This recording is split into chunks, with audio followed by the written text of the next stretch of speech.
As an audience when an elderly person మీద ఎవరైనా joke వేస్తున్నప్పుడు ఆన్ అ నేషనల్ టెలివిజన్, జనాలు కూడా ఫీల్ అవుతారు కదా, ఎందుకు ఇంద్రజ గారి మీద ఇలా జోక్ వేయాల్సిన అవసరం ఏంటి అన్నది. అది ఎంటర్టైన్మెంటే.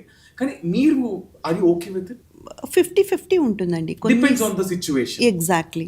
ఇప్పుడు మాట్లాడే వాళ్ళు ఇది నిజంగానే ఏ మీనింగ్లో చెప్తున్నారు, అది ఊరికే ఒక ఫ్లోలో ఎంటర్టైన్మెంట్లో ఫన్గా ఒక ఫన్గా అలా చెప్పేశారనుకోండి, మనం కూడా అది పెద్దగా తీసుకోవాల్సిన అవసరం లేదు.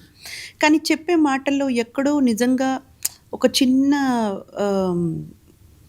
ఇది అవసరం లేదేమో, దీనికి ఇక్కడ అసలు స్పేస్ లేదు, స్కోప్ లేదు, వీళ్ళు ఎందుకో తీసుకొచ్చి మాట్లాడుతున్నారు అని వస్తే కనుక ఇమ్మీడియట్గా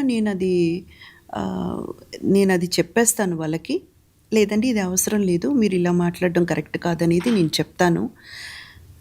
కొన్ని మనకు హర్ట్ఫుల్గా కూడా ఉంటుంది.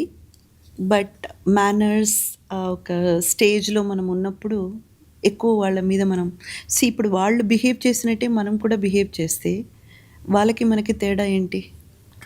సో మన సంస్కారం మనకు అడ్డుపడుతుంది. కాబట్టి కొన్నివి తర్వాతగా పక్కన పిలిచి పర్సనల్గా, లేదండి ఇది తప్పు, ఇది కరెక్ట్ కాదు, మీరు ఇలా మాట్లాడడం నాకు అది నచ్చలేదు, హర్ట్ఫుల్గా అనిపించింది, చూసుకోండి ఇంకా అనేది పక్కన పిలిచి చెప్పడం అంతే.